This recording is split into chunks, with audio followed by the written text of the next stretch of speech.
రైతు మిత్రులు చేస్తున్నటువంటి తెలిసి తెలియక చేసే చిన్న చిన్న తప్పుల వల్లే ఈ చీనీ లేదా బత్తాయిలో పంట సరిగా రాకపోవడము, లేతే రోగాలు ఎక్కువ రావడం.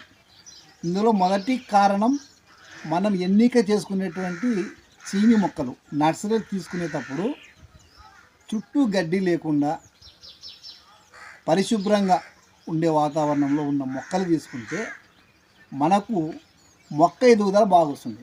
ఎందుకంటే ఇప్పుడు మన పిల్లలు ఉన్నాము, పసిపిల్లల్ని రోగాలు రాకుండా ఎంత జాగ్రత్తగా చూసుకుంటామో అదే రకంగా ఈ చీని బత్తాయి చెట్టును కూడా ఒక పరిశుభ్రమైన వాతావరణంలో ఎటువంటి గడ్డి లేని ప్రాంతంలో గడ్డి లేకుండా చేసి ఒక పద్ధతి ప్రకారం నీళ్ళు ఇచ్చే చోట ఉన్న నర్సరీలో మనం మొక్కలు తీసుకుంటే దాని ద్వారా మనకు పంట త్వరగా ఎదుగుదలకు వస్తుంది.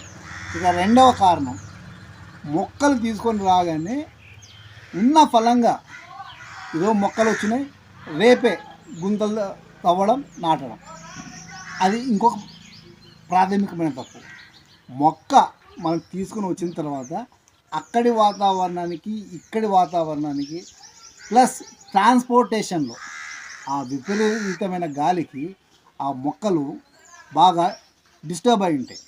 సో ఇక్కడ మనం చేయాల్సింది ఏమంటే ఆ మొక్కలని ఇక్కడ తీసుకొచ్చి ఒక 2 రోజులు ఈ వాతావరణంకి అలవాటయ్యే వరకు తెచ్చిన రోజే వెంటనే నీళ్లు పోయకూడదు. ఆ మరుసటి రోజు నీళ్లు పోసి ఒక 2-3 రోజుల తర్వాత మొక్కలు నాటుకుంటే ఆ మొక్కలు మనకు బాగా ఎదుగుదలకు వస్తాయి. ఇక మూడో ముఖ్య విషయం, రేపు మొక్కలు నాటాలి అనుకున్నప్పుడు ముందు రోజు నీళ్లు పోయకూడదు. ఎందుకంటే ఆ కవర్కు ఉండేటువంటి తడి వల్ల ఆ కొత్తగా వచ్చినటువంటి వేర్లు కవర్ కత్తుకొని కొత్త వేరు వ్యవస్థ చనిపోతుంది. కాబట్టి ఇదొకటి మనం తీసుకోవాల్సిన జాగ్రత్త. సో మొక్కకి మొక్క మధ్యలో ఎడం మనం తీసుకునే విధానాన్ని బట్టి ఉంటుంది.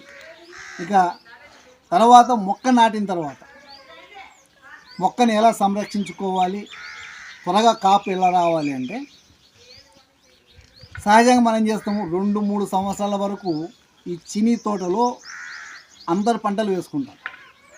అంతర పంటలు ఏం చేస్తాము, సరే వానకారు వచ్చేటువంటి పంటలు ఓకే, అది వానకు ఇదైపోతున్నాయి. అయితే ఎండాకారు మనం ఏం చేస్తామంటే భూమి ఖాళీ ఉండకూడదు, ఈ చీనీ లేదా బత్తాయి చెట్లకి నీళ్ళు వస్తాయి ప్లస్ మనకు పంట వస్తుంది, అది ముమ్మాటికి తప్పు.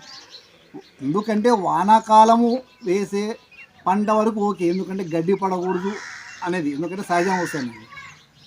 ఎండాకాలం మనం పంట వేసుకుంటే సేద్యాలు చేయించుకొని కేవలం మన ఈ చీనీ చెట్లకి కాలువల ద్వారా నీళ్ళు ఇవ్వడమా, ఒకవేళ డ్రిప్ ద్వారా అంటే అది ఒక చెట్టుకు ఎన్ని లీటర్లు మనం తీసిన పాలు లేకపోతే డ్రిప్ ద్వారా ఇచ్చేటువంటి వీటి ద్వారా మనం ఒక లెక్క ప్రకారం పోతే చీనీ చెట్ల ఎదుగుదల బాగుంటుంది, పంట దిగుబడి బాగా వస్తుంది.